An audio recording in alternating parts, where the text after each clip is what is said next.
अस्सलाम वालेकुम नाज़रीन, आप देख रहे हैं प्रोग्राम अलीना शिगरी के साथ। नाज़रीन, बदतरीन बारिशों और सैलाब की जो सूरत हाल इस वक्त मुल्क भर में नज़र आ रही है, उसके नतीजे में तकरीबन 1000 से ज़ायद तो अमवात बताई जा रही हैं, लेकिन गुज़िस्ता 24 घंटों के दौरान NDMA के मुताबिक 119 अफराद हलाक हुए हैं और अमरीका, UK, UAE तमाम और दीगर ममालिक की जानिब से इस डिज़ास्टर से निमटने के लिए और पाकिस्तान की नेचुरली अपील भी उनकी जानिब से, पाकिस्तान की जानिब से की जा रही है। सो UAE की तरफ से आज भी रिलीफ सप्लाईज पहुँचे हैं और मज़ीद भी प्राइम मिनिस्टर की जानिब से एक वो रिलीफ फंड का क़याम अमल में आया है और उस हवाले से अपील की जा रही है कि मज़ीद भी इसमें डोनेट ज़्यादा से ज़्यादा जो लोग आगे बढ़ के इस पर डोनेट करें। जो इस वक्त हाल ये है कि तरक्याती मनसूबों के लिए भी जो रकूम मुख्तस की गई थी उनको भी रीराउट नेचुरली किया जा रहा है और जो सैलाब मुतासरा इलाके हैं और सैलाब मुतासरीन के लिए वो रकूम अब इस्तेमाल की जाएगी। ग़िज़ाई किल्लत नेचुरली ये सरफेस करना और फिर वबाई अमराज, एक बहुत ही मुश्किल हालात से इस वक्त मुल्क गुजर रहा है और इस वक्त नेचुरली जब पानी जैसे जैसे रिसीड करता है, जैसे जैसे पानी का लेवल कम होगा तो लॉस का जो क्वांटम है उसको असेस किया जाएगा कि कितने बड़े स्केल पे नुकसानात हुए हैं मुल्क को। इस वक्त हम बात करेंगे, हमारे साथ आई एम वेरी ऑनर्ड, हमें ज्वाइन करें तर्जुमान सिंध हुकूमत मुर्तज़ा वहाब और सिंध की सूरत हाल के हवाले से वो ज़रूर हमें बताएंगे। अस्सलाम वालेकुम मुर्तज़ा साहब, thank you so much for taking time out for us. Murtaza साहब, चूँकि गुज़िश्ता चंद दिनों में हमने वज़ीर आला सिंध मुराद अली शाह साहब का स्टेटमेंट भी सुना, उन्होंने कहा कि जिस तरह से जो सूरत हाल इस वक्त नज़र आ रही है कि दरियाओं और जो खेत हैं जहाँ पर फसल होती है उसकी डिफ्रेंसिएशन ख़त्म हो चुकी है। इस वक्त जहाँ जहाँ तक देखा जा रहा है वहाँ पे पानी नज़र आ रहा है। सिंध का इस वक्त कितना हिस्सा, अगर मैं आपसे पूछूं, सैलाब से मुतासर हुआ है और अब तक हुकूमत कहाँ कहाँ तक पहुँच चुकी है? थैंक यू अलीना, आपने मुझे मौका दिया अपने सूबे की ग्राउंड रियलिटीज़ बताने के लिए। जैसा कि वज़ीर आला सिंध ने शुरू में बताया था कि इस वक्त पिछले 2 महीने से कॉन्स्टेंटली बारिशें का सिलसिला सूबाई सिंध के अंदर जारी है और पहले फेज़ में हमारा जो सदर्न सिंध था जिसके अंदर कराची डिवीज़न शामिल है, हैदराबाद, थरपारकर अजला हैं हमारे, ये बड़े सिवियरली अफेक्टेड थे और पिछले चंद हफ्तों में जो हमारा बाकी सूबा है उन तमाम डिस्ट्रिक्ट्स के अंदर बड़ी सिवियर बारिश हुई है। चाहे आप दादू की पहाड़ों की तरफ चले जाएं, लाड़काना, कंबर शदाद कोट चले जाएं, खैरपुर की जो आपके खेत खलियान हैं, जो खजूर के दरख्त हैं, लाड़काना हो, सखर हो, मीरपुर खास का एरिया हो, बारिंग कराची, बाकी तमाम जो सिंध के अजला थे उन तमाम के अंदर जो रिसेंट बारिश हुई है वो अनप्रेसिडेंटेड बारिश रही है। नौशेरो फिरोज हमारा एक छोटा सा जिला है, उसके अंदर कोई 24 घंटों में तकरीबन कोई 800 मिलीमीटर बारिश हुई थी। कंबर शदाद कोट में तकरीबन कोई 450 मिलीमीटर बारिश हुई थी। तो एपिक प्रोपोर्शन की बारिश सूबाई सिंध के अंदर हुई, जिसका नतीजा ये हुआ कि डिफ्रेंशिएट करना बड़ा मुश्किल है कि रिवर बेड कहाँ पे है और खेत खलियान कहाँ पे हैं, कहाँ पे आपके लोगों के रिहायशी मकानात हैं, कहाँ पर सड़क है। तो जिसकी वजह से इस वक्त एट द मोमेंट जो बेसिक टारगेट है हुकूमत सिंध का, वो लोगों की रिलीफ प्रोवाइड करना है कि कैसे लोगों की जानों को बचाया जा सके, किस तरीके से उनकी जो माल मवेशी है उसको सिक्योर किया जा सके। तो इस वक्त हम उसके ऊपर फोकस कर रहे हैं। अभी तक हमने तखमीना नहीं लगाया, असेसमेंट करना बड़ा मुश्किल है कि लॉस का क्वांटम कितना है, बट ये मैं आपको कह सकता हूँ कि सारे सिंध के अंदर अगर पिछले 2 महीनों को आप देखेंगे बड़ी मैसिव नुकसानात हमें फेस करना पड़े, चाहे वो हमारा अर्बन बेल्ट हो चाहे हमारी रूरल बेल्ट हो। इस वक्त जैसा कि वजीर आला सिंध ने कहा था, हमें इमीडिएटली जो प्रॉब्लम्स हैं, अब मैं आपको गुजारिश करूं कि 10 लाख टेंट्स हमें दरकार हैं सूबाई सिंध के अंदर, बट प्रॉब्लम ये है कि पूरे पाकिस्तान में इतनी मार्केट नहीं है, इतनी सप्लाई नहीं है कि आप वो 10 लाख टेंट्स को प्रोक्योर कर सके। हमारे अपने प्रोविंशियल डिजास्टर मैनेजमेंट अथॉरिटी के स्टॉक में तकरीबन 85,000 टेंट्स मौजूद थे। उन टेंट्स को हमने डिस्ट्रीब्यूट कर दिया है। तकरीबन 2-2.5 लाख टेंट्स को हमने और ऑर्डर प्लेस किया है मुख्तलिफ इंडस्ट्रीज के हवाले से, लेकिन we are in need of more tents, but unfortunately Pakistan भर में सप्लाई अवेलेबल नहीं है। चीफ मिनिस्टर साहब ने दोस्त मुल्क चीन से भी रुजू किया है, ईरान से भी रुजू किया है कि हमें आप एड ना दें, हम खरीदने को तैयार हैं, हम तमाम अपने पैसे जो है बजट के इन कामों पे लगाएंगे।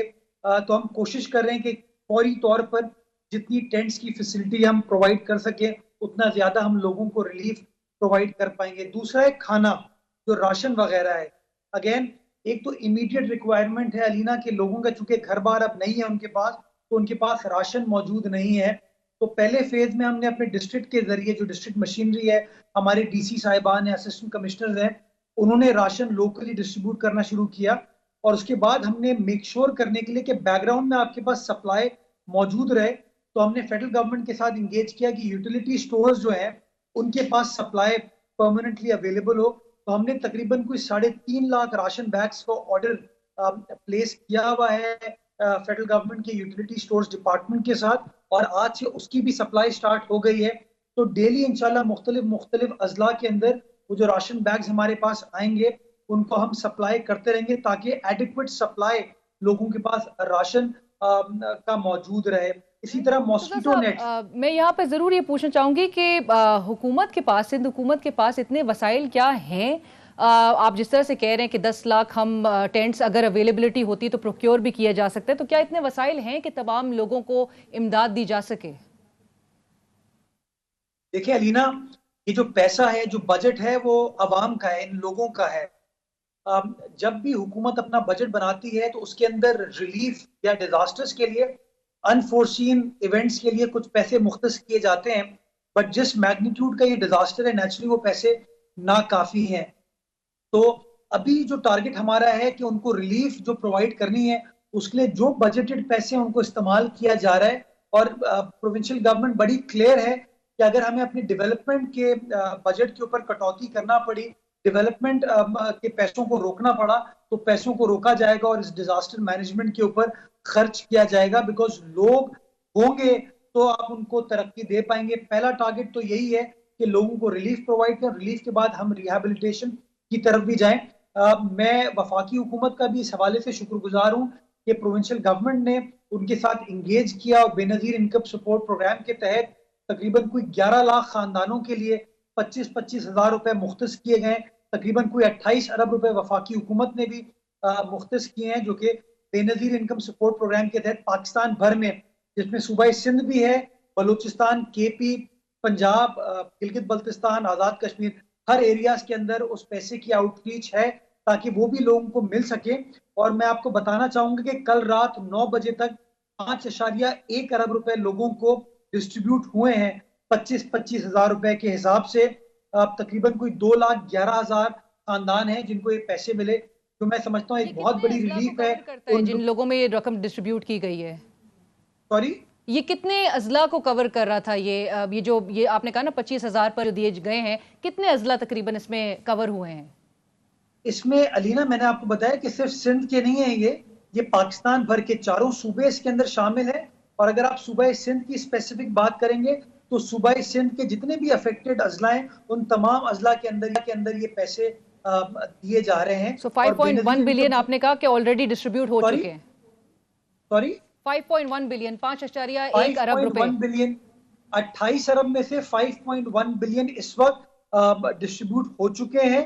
और तकरीबन 2,11,000 खानदान है गालिबन जिनको ये पैसे कल रात 9 बजे तक मिले थे पाकिस्तान भर में। राइट। मैं मुर्तजा साहब यहाँ पे सिर्फ एक चीज़ का हवाला, चूंकि आपने कहा नेशनल डिजास्टर मैनेजमेंट के लिए जो बजट मुख्तस किया जाता है, जो national disaster risk management fund जो है वो ऑलरेडी 1 अरब रुपए तक जो है वो कट डाउन कर दिया गया था।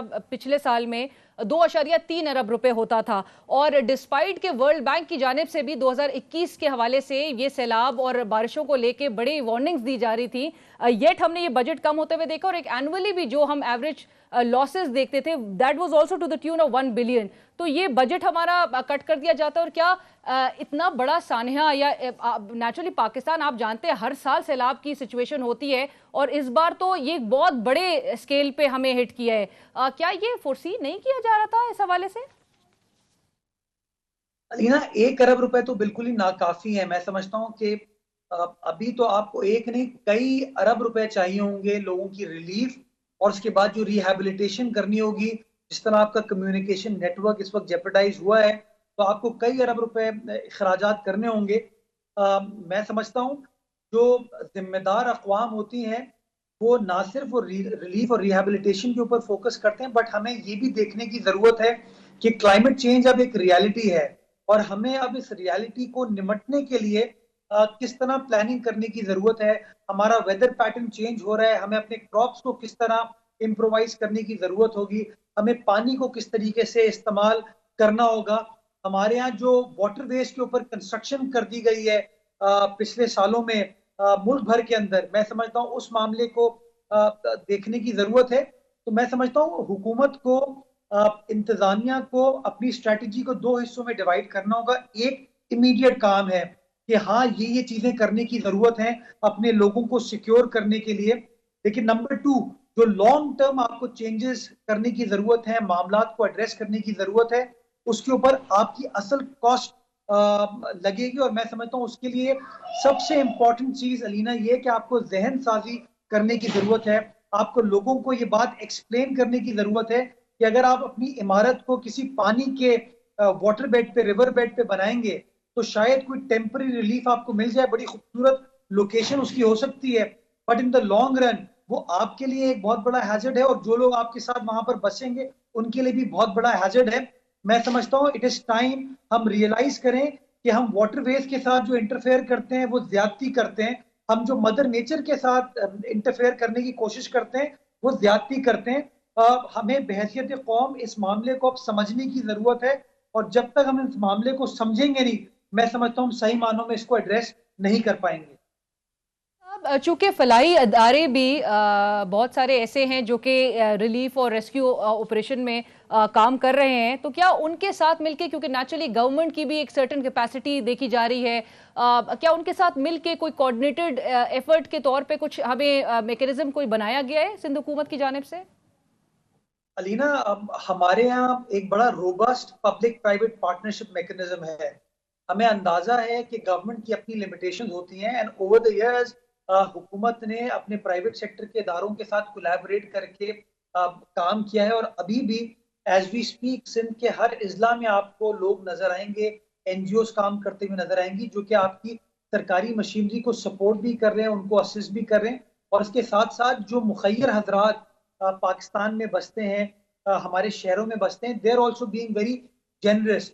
मैं समझता हूँ थोड़ा सा हमने रिस्पॉन्ड करने में, चूंकि मेरा गिला समझ लें, मीडिया ने इस मामले को थोड़ा लेट उजागर करना शुरू किया, जिसकी वजह से मैं समझता हूँ रिलीफ का काम थोड़ा बिल्कुल, हमने कन्फेस किया है इस हवाले से। कल मैंने बिल्कुल इस चीज पे हमने कहा है कि हमें तो वो सेल्स बना देनी चाहिए थे, जो ट्रांसमिशन, जो एक तवील ट्रांसमिशन हम इलेक्शंस और दूसरे इवेंट्स पे करते हैं, हमें तो बिल्कुल करना चाहिए था। एंड आई एग्री, बिल्कुल ठीक आप कह रहे हैं। मैं समझता हूँ अलीना, इस वक्त कोई सियासत नहीं होनी चाहिए, इस वक्त कोई एडमिनिस्ट्रेशन नहीं होनी चाहिए, इस वक्त कोई पॉइंट स्कोरिंग का वक्त नहीं है। इस वक्त इंसानियत का लम्हा है जहां पे हम सबको मिलकर उस दुखी इंसानियत की खिदमत करनी चाहिए। सियासत होती रहेगी, आपके इंतखाबात होते रहेंगे, पॉइंट स्कोरिंग होती रहेगी, लेकिन इस वक्त we must stand together as Pakistani ताकि हम लोगों को एक मुत्तफिका मैसेज दे सके कि हाँ, हम इस मुश्किल वक्त में, चाहे सियासी जमातें हो, हुकूमतें हो, मीडिया हो, हमारी एनजीओज हो, हम सब मिलकर काम कर रहे हो और लोगों की जितनी खिदमत कर सकते हैं हमें करने की जरूरत है। राइट मुर्तजा साहब, एक सवाल आपसे मैं करना भी चाह रही थी।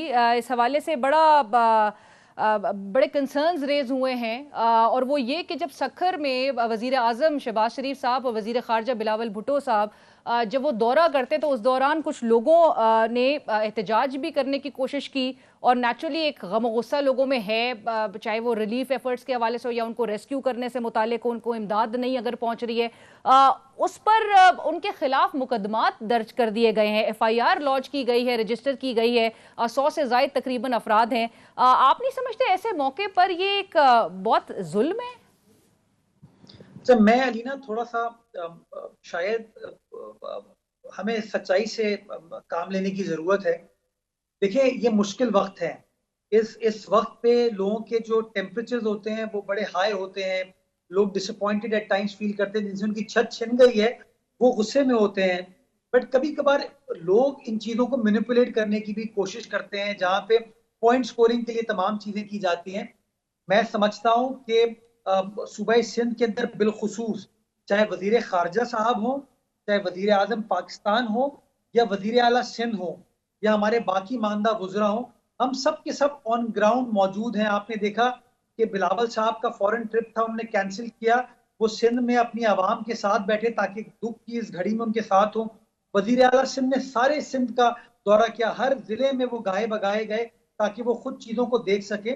यहाँ पर कुछ कुछ लोग नाराज हो सकते हैं, जिनकी शायद ये नाराजगी हो कि उनको रिलीफ का काम फौरी तौर पर नहीं पहुंचा, लेकिन let me tell you with complete responsibility कि कोई हुकूमत नहीं चाहेगी कि लोगों को रिलीफ प्रोवाइड ना की जाए, लेकिन कभी कभार होता है कि आपका कम्युनिकेशन नेटवर्क डाउन होता है, आपकी सड़कें वगैरह मुनक़ता हो जाती हैं कि रिलीफ का काम बर वक्त नहीं हो पाता, तो लोग थोड़े से उसके ऊपर नाराज होते हैं। लेकिन कुछ लोग ऐसे हैं जिनका काम शरारत करना है, जो शरारत क्रिएट करने की कोशिश करते हैं।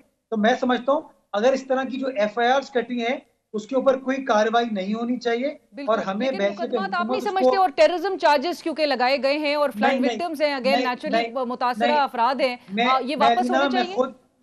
मैं खुद पुलिस हुकाम से बात करूंगा, इस मामले को रिजॉल्व करके देंगे। ये हमारे अपने लोग हैं जी, इनको गले लगाएंगे, इनके दुख में इनके साथ बराबर के शरीक है। मैं समझता हूँ एफआईआर नहीं कटनी चाहिए, और अगर कट गई है तो जो कानून के मुताबिक उसको विड्रॉ करने का प्रोसेस है वो गवर्नमेंट कर लेगी। Let me make it very clear, हमारे अपने लोग हैं, तकलीफ की घड़ी में हम उनके साथ खड़े हैं। Right, thank you so much Murtaza Wahab साहब, बहुत शुक्रिया आपके वक्त। कल घड़ी में सिंध हुकूमत अपने लोगों के साथ खड़ी है। इसी के साथ ही एक ब्रेक की तरफ चलेंगे, ब्रेक के बाद दोबारा हाजिर होते हैं।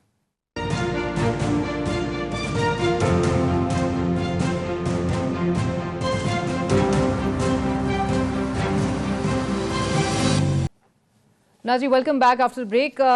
नाज़रीन, इस सैलाब के बाद की जो सूरत हाल होगी और इस जो बारिशों का सिलसिला चूँकि मुसलसल जारी है और इस सूरत हाल में लोग मुसलसल कई कई हफ्तों से इस वक्त पानी में हैं, पानी में ज़िंदगी गुजार रहे हैं, कौन कौन से अमराज उससे जन्म ले रहे हैं, इमर्ज किए हैं, इस हवाले से हम ज़रूर बात करेंगे और इसको किस तरह से टैकल किया जाना चाहिए। हमें ज्वाइन कर रहे हैं doctor Zaheem Zia, district health officer Islamabad. Sir अस्सलाम वालेकुम। डॉक्टर साहब, thank you so much for joining us. बहुत शुक्रिया डॉक्टर साहब, लाइक आई सेड, सैलाब से मुतासरा जो तमाम अजला हैं, 116 के करीब ये अजला की तादाद बताई जा रही है। वहाँ कई अजला ऐसे हैं जहाँ पर ऑलरेडी वबाई अमराज फूट पड़े हैं। आप इस सिचुएशन को कैसे देख रहे हैं और कौन कौन से अमराज आप समझते हैं इस वक्त इसके नतीजे में कौन कौन सी डिजीजेज जो है वो पैदा हो रही हैं? जी, आपको पता है कि बहुत सिचुएशन जो है आपको फ्लड्स की वजह से अदरवाइज जो जिंदगी का निज़ाम है वो इतना मुतासिर हो चुका है कि उसके साथ साथ जो तमाम इन 16 अजला के अंदर जो डिपार्टमेंट्स हैं, एडमिनिस्ट्रेशन है, उसके साथ साथ हेल्थ का निज़ाम भी बहुत बुरी तरह से मुतासिर हुआ, और हेल्थ का निज़ाम मुतासिर होना एक बहुत बड़ा चैलेंज भी होता है। क्योंकि आप देखें कि जो जहाँ जहाँ पे सैलाब आया है वहाँ पे हॉस्पिटल भी इम्पैक्ट होंगे, वहाँ पे लोग मुतासिर होंगे, उनके जो आप डॉक्टर्स हैं वो मुतासिर होंगे, और वहाँ पे हॉस्पिटल्स को रन करने के लिए लोगों की कमी होगी, और ये तमाम तर चीज़ें जो है बहुत चैलेंजिंग सिचुएशन है। पहले ही हम कोविड-19 के उस वबा से गुजर रहे हैं, और उस दौरान में इस तरह की एक चीज़ होना और हेल्थ के निज़ाम दरहम बरहम होना खासी चैलेंजिंग सिचुएशन है। लेकिन चूंकि आपको पता है कि इस वक्त जो है पूरे पाकिस्तान के अंदर जो मेडिकल की जो रिक्वायरमेंट्स हैं उनको पूरी करने की कोशिश भी कर रहे हैं। जो इसमें एक अहम एलिमेंट है, गिवन के आपके हेल्थ के निज़ाम के अंदर दो तरह के जो क्रोनिक पेशेंट्स हैं जो मेडिसिन के ऊपर हैं उनके मसाइल हैं, और जो नए आने वाले जो वबाई अमराज हैं उनकी वजह से मसाइल हैं, और जो नए बीमार होने वाले लोग हैं उनके लिए उनको अस्पताल कैसे लेके जा सके, उनको ट्रीट कहाँ पे किया जा सके, उनको कहाँ एडमिट किया जा सके, ये बहुत बड़ी चैलेंजिंग सिचुएशन है। तो उसको मुख्तलिफ किस्म के जो है इस टाइम जो है आप देखें जहाँ जहाँ पे फैलाव है वहाँ पे मेडिकल कैंप्स भी लगाए जा रहे हैं, मेडिसिन की तरसील भी देखी जा रही है। तो अगर हम इसको इस सिचुएशन को देखें तो ये पूरे मुल्क के लिए एक बहुत बड़ा चैलेंज है, क्योंकि डिस्ट्रिक्ट एडमिनिस्ट्रेशन जहाँ जहाँ की है वो इसको मैनेज कर रहे हैं। जो वायरल इन्फेक्शन है इसके पानी की वजह से और अस्पताल के निज़ाम न होने की वजह से वायरल जो बीमारियां हैं, बैक्टीरियल इन्फेक्शन है, जो क्रॉनिक इलनेस के पेशेंट्स है वो बहुत बुरी तरह सफर करेंगे।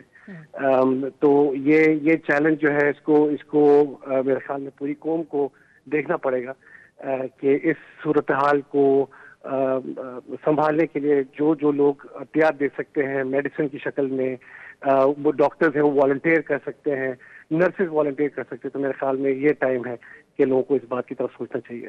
राइट, बट डॉक्टर साहब हमारी चूंकि सर्टन आपने भी जिस तरह से कहा कि कोविड के बाद भी हम एक ऑलरेडी एक पेंडेमिक से एक फेज से गुजर रहे हैं और हमने बड़े नेचुरली उस हवाले से चैलेंजेस का सामना किया, लेकिन क्या पाकिस्तान की डोनेशंस एक तरफ हम बिल्कुल अपीलें भी कर रहे हैं, लेकिन पाकिस्तान की क्या इतनी सख्त है कि वो वबाई अमराज पर भी साथ साथ काबू पा सके? जी बिल्कुल, आपने देखा कि पेंडेमिक के अंदर जिस तरह से एक अनयूजुअल सिचुएशन थी और उसको किस तरह से ऐसा तरीके से किया गया, तो मेरे ख्याल में ये एफर्ट जो है जो एफर्ट है वो होनी जरूरी भी है और हो भी रही है। और मतलब अगर पेंडेमिक को रोका जा सकता है तो इस तरह की सिचुएशन के अंदर चूंकि इसमें सिचुएशन थोड़ी सी डिफरेंट इसलिए भी है कि इंफ्रास्ट्रक्चर हेल्थ का भी और जो लोग मुतासरीन है उसमें हेल्थ के लोग भी मौजूद होंगे जो उन्हीं लोगों में से हैं, तो उसको कैटर करना एक बहुत बड़ा चैलेंज होता है। लेकिन हम उम्मीद भी करते हैं कि उन एरियाज के अंदर जो जो अस्पताल होंगे या वहाँ पे एडमिनिस्ट्रेशन होगी इसको कैटर करेगी। लेकिन अगर इस्लामाबाद की अगर हम फिलहाल बात करें तो इस्लामाबाद के अंदर इस तरह की सिचुएशन अभी नहीं है, लेकिन हम यहाँ पे उस सिचुएशन को निपटने के लिए हमने अपने अस्पतालों को पिछले दिनों से अलर्ट पे कर दिया था और तमाम तर जो है अफसरान की ड्यूटी और तैनात करने के बाद हमने इसको अलर्ट कर दिया था। तो इसी तरह से मुख्तलिफ इलाकों के अंदर कंपनसेट करने के लिए बहुत सारे लेवल्स के ऊपर वहाँ पे हॉस्पिटल्स और वहाँ पे जो कैंप्स लगे हैं उनमें किसी हद तक मैनेज किया जा सकता है। लेकिन आपको पता है कि अगर अस्पतालों का इंफ्रास्ट्रक्चर ही डैमेज हो तो एक बहुत बड़ी चैलेंज सिचुएशन होती है। उस हवाले से मैं कह रहा हूँ। नेचुरली डॉक्टर साहब, ह्यूमैनिटेरियन क्राइसिस है, आपके ख्याल में लास्ट में, और क्या सजेशन भी आपकी होगी इवन प्रोविंशियल गवर्नमेंट्स को? बहुत सारे ऐसे एरियाज हैं जो इनएक्सेसिबल है, एक्सेस वहाँ तक मुमकिन नहीं हो पा रही है इवन फॉर प्रोविंशियल गवर्नमेंट्स, वहाँ पर वबाई अमराज, क्योंकि ऑलरेडी 1000 से ज़ायद का डेथ टोल हमारे पास मौजूद है, जो कि सैलाब से जो लोग मुतासिर हुए हैं या सैलाब से में वो डेथ टोल सामने आया है। अभी वबाई अमराज से एक अलग एक नंबर्स सामने सरफेस करते हुए दिखाई देंगे, एंड गॉड फॉरबिड इस सिचुएशन को किस तरह से काउंटर किया जा सकता है, या फिर वबाई अमराज को फैलने से रोकने के लिए क्या इकदाम फौरी तौर पर प्रोविंशियल गवर्नमेंट के लिए आपकी सजेशन क्या होगी? देखें, पहली बात तो ये, जिस तरह से पहले भी हमने एक बात की थी कि इस तरह के चैलेंजिंग जो नेचुरल डिजास्टर्स हैं उनके अंदर इस तरह के जो हमारे मेजर ये एक बहुत बड़ा मेजर सैलाब है, उसके अंदर बहुत ज्यादा इंफ्रास्ट्रक्चर को नुकसान भी पहुंचा है। इस दौरान में जो नेशनल इमरजेंसी है, जो प्रोविंसेस हैं उन्होंने जहाँ जहाँ डिक्लेयर किया है वहाँ पर उनकी बुनियाद के ऊपर अस्पतालों को नया इस्टेब्लिश किया जाए, ताकि उन जगहों के अंदर जो लोगों को डिस्प्लेस करने के बाद, अब ये मसला भी है कि जहाँ जहाँ पानी का बहाव बहुत ज्यादा है, उनके जो एरियाज है वहाँ से जो विकेट हो रहे हैं, जहाँ पे कैंप्स बने हैं, जहाँ पे मुतासिरीन हैं वहाँ पर मेडिकल कैंप्स का होना और वहाँ पे डॉक्टरों का होना और उन तमाम तर चीज़ों को देखना पड़ेगा। और वबाई अमराज के फूटने से पहले उनको एड्रेस करना पड़ेगा। इसके साथ साथ ये भी देखें कि पानी बहुत ज़्यादा होने की वजह से इससे रिलेटेड जो बीमारियाँ हैं वो भी बहुत ज़्यादा फैलेंगी, तो इसके लिए इन इकदाम का करना बहुत ज़रूरी है। Right, thank you so much doctor साहब, बहुत शुक्रिया आपके व्यूज़ का। डॉक्टर ज़हीम ज़िया साहब DHO इस्लामाबाद इस वक्त बात करे थे, और नेचुरली पाकिस्तान जो कि एक पेंडेमिक से गुजर रहा था, उस पेंडेमिक के साथ साथ हमें फ्लड्स ने हिट किया, और ये बदतरीन इवन प्राइम मिनिस्टर शहबाज शरीफ इससे कि कभी ऐसी सूरत हाल का सामना मुल्क को नहीं होते देखा। पहली दफ़ा वो ख़ुद भी कह रहे हैं कि हम इस किस्म की सिचुएशन विटनेस कर रहे हैं। बहरहाल ऐसे में मैक्सिमम लोगों से अपील की जा रही है कि आगे बढ़ें, और स्पेशली मुखय्यर हजरात जो कि आके लोगों की इमदाद के लिए अपना रोल एक प्ले करते आए हैं। हमेशा जब भी पाकिस्तान को इस किस्म की नेचुरल कैलामिटी ने हिट किया हो, चाहे किसी सानहे का पाकिस्तान को सामना करना पड़ा हो, लोग इमदाद के लिए फ़ौरन आगे बढ़े हैं और अभी भी अपना एक रोल अदा कर रहे हैं कि किस तरह से एक दूसरे की मदद की जा सके। इसी के साथ ही एक ब्रेक की तरफ बढ़ेंगे, ब्रेक के बाद दोबारा हाजिर होते हैं।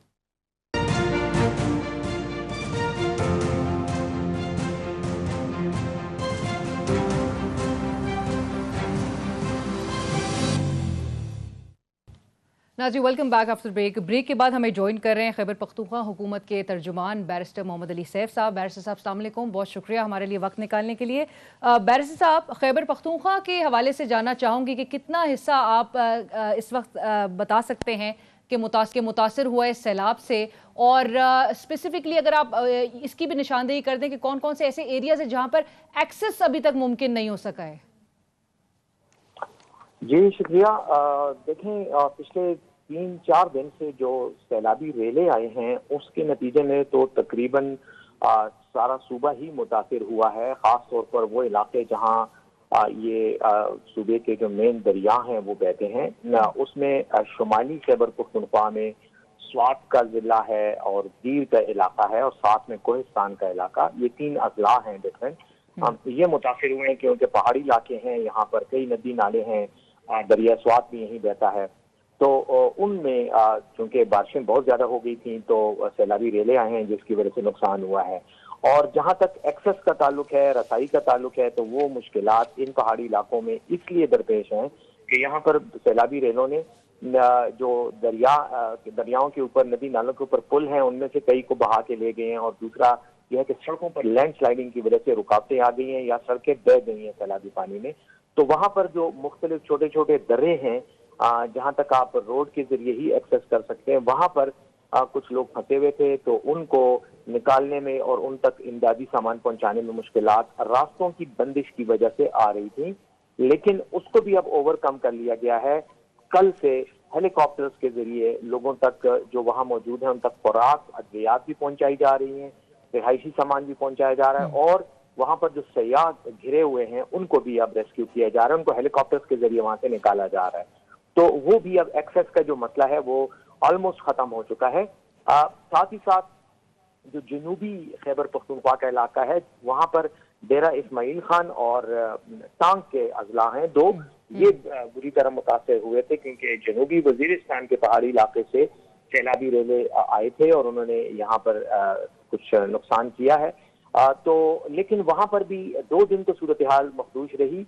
अलबत्ता अब यह है कि एक्सेस हो चुका है, लेकिन जो करीबी देहात हैं और इलाके जहां पर दरिया करीब बह रहे हैं, क्योंकि आपको पता होगा कि वहां पर दरिया सिंध भी शहर के बहुत ही करीब बहता है, तो उस वजह से कुछ पानी जो है वो शहर में और कुछ देहाती इलाकों में अभी तक मौजूद है, लेकिन सच कोई फंसा हुआ कोई भी नहीं है, लोगों को निकाला जा चुका है। लेकिन जो इस वक्त एग्जैक्टली जो सिचुएशन जहाँ थोड़ी सी मखदूश है वो जिला नौशहरा और जिला चारसदा है, और उसमें भी फिर जिला नौशहरा में ज्यादा है क्योंकि वहाँ दरिया काबुल बहता है और ये सारे जो सैलाबी रेले हैं ये पहाड़ों से बाद में दरिया काबुल के जरिए ही आते हैं। तो इस वक्त नौशहरा में सैलाब ऊंचे दर्जे का है, लेकिन कोई जानी नुकसान नहीं हुआ। अलबत्ता बिल्डिंग्स और जो करीबी देहात थे उनमें मकानात जो दरिया के किनारे हैं उनको नुकसान पहुंचा है। राइट। बैरिस्टर साहब, एक वीडियो जो सोशल मीडिया पे बहुत वायरल हुई और उस पर बड़ा लोगों का गम गुस्सा देखा गया, वो कोहिस्तान के हवाले से और आपके भी नज़र से वो गुजरी होगी। 5 जो लड़के घंटों तक फंसे रहे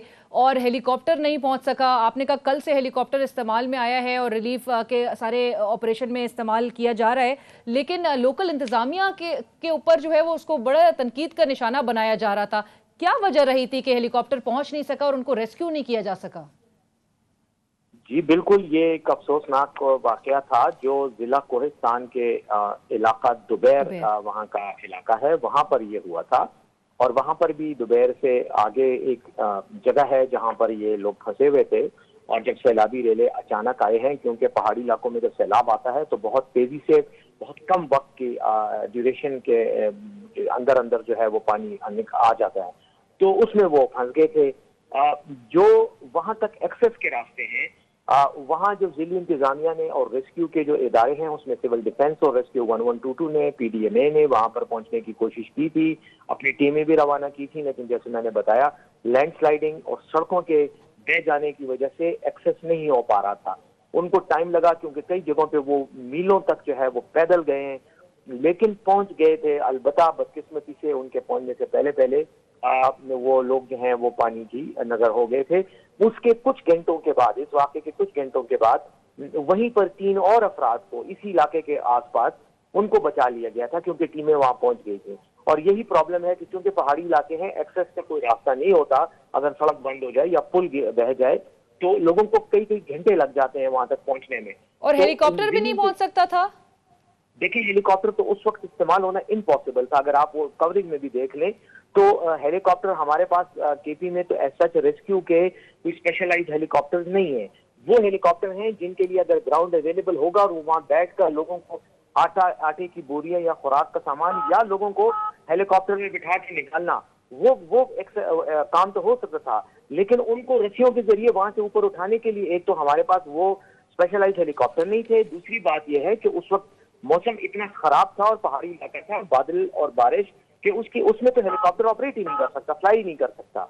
तो सोशल मीडिया हमेशा बात तो दिखाता है, लेकिन थोड़ा सा जो है ना उसमें आधा सच होता है, यानी पूरी सूरत हाल सोशल मीडिया क्लिप से वो नहीं होती। हमें खुद भी बड़ा अफसोस हुआ, मैंने खुद भी पर्सनली इंक्वायरी करवाई और बाद में जब ये सारे हकाक सामने आए तो मुझे भी अंदाजा हुआ कि हेलीकॉप्टर अगर हम भेज भी देते तो इस बात का ज्यादा इम्कान था कि उन लोगों को बचाने की बजाय हेलीकॉप्टर खुद ही गिर जाता, क्रैश हो जाता। लेकिन बैरिस्टर साहब, आपको चूंकि इस के हवाले से रिपोर्ट भी मौसूल हुई होगी, तो कितने घंटे तक ये लड़के फंसे रहे थे? देखिए, एग्जैक्टली तो नहीं कहा जा सकता, सोशल मीडिया पे तो यही कहा जा रहा है कि 5 घंटे, लेकिन 5 घंटे भी अगर थे तो भी वहां तक, जैसे मैं बता रहा हूँ कि एक्सेस का इश्यू था, कि 4-5 घंटे तो वहां तक लोग पैदल चलने नहीं लगा रहे थे, क्योंकि बहुत दूर का इलाका था और सड़कें और मैंने जैसे बताया पुल, आपने कहा एक्सेस बिल्कुल वहां पहुंच नहीं सक रहे थे, और जब पहुंचे हैं तो नेचुरली अनफॉर्चुनेट इंसिडेंट हो चुका था। बैरिस्टर साहब, एक चीज और बता दीजिए, बड़ा इस बात पे जोर दिया जा रहा है, कुछ जमातों की जानिब से भी जोर दिया जा रहा है कि जी इस वक्त ये वो वक्त है जब सबको एक यूनिटी का मुजाहिरा करना चाहिए, पॉलिटिक्स को एक तरफ रख देना चाहिए। क्या वफाक ने पंजाब और खैबर पख्तूनख्वा हुकूमत से कोई राब्ता किया है मुतासरा अफराद की मदद के हवाले से? देखें, बिल्कुल आपकी बात से मैं इत्तेफाक करता हूँ कि इस वक्त सियासी मुनाफरत की बजाय कौमी यकजहती का इजहार करना चाहिए, लेकिन ये कहे बगैर मैं नहीं रह सकता कि बदकिस्मती से वफाक को खैबर पख्तूनख्वा नजर नहीं आ रहा, या शायद वो ये भूल गए कि हम भी पाकिस्तान का हिस्सा हैं। कोई मदद की ना ऑफर की गई है, ना कोई एक्सेस किया गया है। खैबर पख्तूनख्वा में जो कुछ भी हो रहा है हम अपने वसाइल से और अपने ही अखराजात से हैं और अपने ही रिसोर्सेज यूज करके सब कुछ कर रहे हैं। वफाक की तरफ से ना कोई आया है, ना किसी ने पूछा है, और ना ही किसी ने पता करने की जहमत की है कि यहाँ क्या हो रहा है। सिर्फ सियासत की जा रही है, बयानबाजी हमारे खिलाफ जरूर की जा रही है, और कुछ भी नहीं हो रहा। राइट। और कोई अब तक नजरों से तो नहीं गुजरा कोई दौरा भी अगर वजीर आजम शहबाज शरीफ साहब की जानिब से कोई किया गया हो खैबर पख्तूनख्वा का, या तय हो?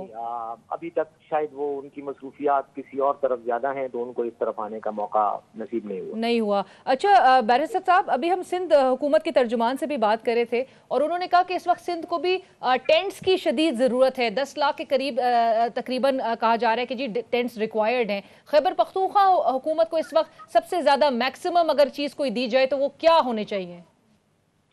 देखिए, खुराक का सामान है, टेंट्स हैं, जैसे आपने कहा मेडिकल इक्विपमेंट है, ये चीजें हैं, लेकिन मैं फिर भी कहूंगा जरूरत तो है, लेकिन मैं फिर भी कहूंगा कि हम अपने रिसोर्सेज से बहुत कुछ कर रहे हैं। वजीर आला खैबर पख्तूनख्वा ने कल जो है 2.5 अरब रुपए इसी फ्लड रिलीफ ऑपरेशंस के लिए मुख्तस किए हैं। उससे पहले 12.5 करोड़ रुपए कुछ दिन पहले जिली इंतजामिया को दिए गए थे, और उससे पहले भी कुछ 10 करोड़ रुपए तमाम जिली इंतजामिया को दिए गए थे। लेकिन चूंकि अब तूफान, ये सैलाब बहुत बड़े पैमाने पे आ गया है, तो 2.5 अरब रुपए मुख्तस हो गए हैं। हमें इनसे पैसों की जरूरत नहीं है, लेकिन कम से कम हमदर्दी के 2 लफ्ज होते तो वो ज्यादा शायद हमारे लिए खुशगवार होते। लेकिन यकीनन दीगर सूबों की जरूरत है। मैं आपको बताऊं कि बलूचिस्तान को हमने 2-3 हफ्ते पहले की बात है, हमने 34 ट्रक इमदादी सामान बलूचिस्तान बजरिया रेलवे जो है वो रवाना किया था खैबर पख्तूनख्वा से। तो हमारे वजीर आला साहब तो खुद दूसरे सूबों की मदद भी कर रहे हैं, हम अपने सूबे को मैनेज कर रहे हैं, लेकिन यकीनन वफाक की तरफ से सपोर्ट की जरूरत है और मुख्तलिफ मदों में है। डॉक्टरों की जरूरत है, हमें मेडिकल इक्विपमेंट की जरूरत है। फिर इन लोगों को एयरलिफ्ट करने के लिए इस वक्त हम अपने 2 हेलीकॉप्टर जो वजीर आला के इस्तेमाल में है वो यूज कर रहे हैं, और आर्मी एविएशन के हेलीकॉप्टर हमारे साथ मदद का तावन कर रहे हैं। तो यकीनन इसके बाद जब ये बहाली का फेज शुरू होगा, जिसमें लोगों के घरों की तामीर और बाकी चीजें, उसमें यकीनन बहुत बड़े पैमाने पर हमें माली वसाइल दरकार होंगे, और उम्मीद है कि उस वक्त वफाक अपना फर्ज पूरा करेगी। बिल्कुल, इंशाल्लाह। Thank you so much barrister साहब for your time. Thank you करने के लिए बैरिस्टर मोहम्मद अली सैफ साहब, तर्जुमान खैबर पख्तूनख्वा हुकूमत, जिन्होंने कहा कि खैबर पख्तूनख्वा के पास इस वक्त अभी तक हुकूमत के पास तो वसाइल हैं। नेचुरली उनका ये भी कहना है कि बलूचिस्तान को भी सपोर्ट एक्सटेंड की जा रही है, बट जो इस वक्त सेंटर का भी रोल बनता है, जो वफाक का रोल बनता है तमाम सूबों को साथ लेके चलने का, क्योंकि प्राइम मिनिस्टर शहबाज शरीफ साहब इस वक्त मुल्क के वजीर आजम है, वो सिर्फ किसी जमात के या किसी एक सेंटर के वजीर आजम नहीं है, वो पूरे मुल्क के वजीर आजम है। तो तमाम सूबों को प्रायोरिटी बेसिस पे लेकर चलते हुए जो असिस्टेंस, जो सपोर्ट दरकार है उसको यकीनी ज़रूर बनाना चाहिए। इसी के साथ ही प्रोग्राम की टीम और अलीना शिगरी को इजाज़त दीजिए। अल्लाह हाफिज़।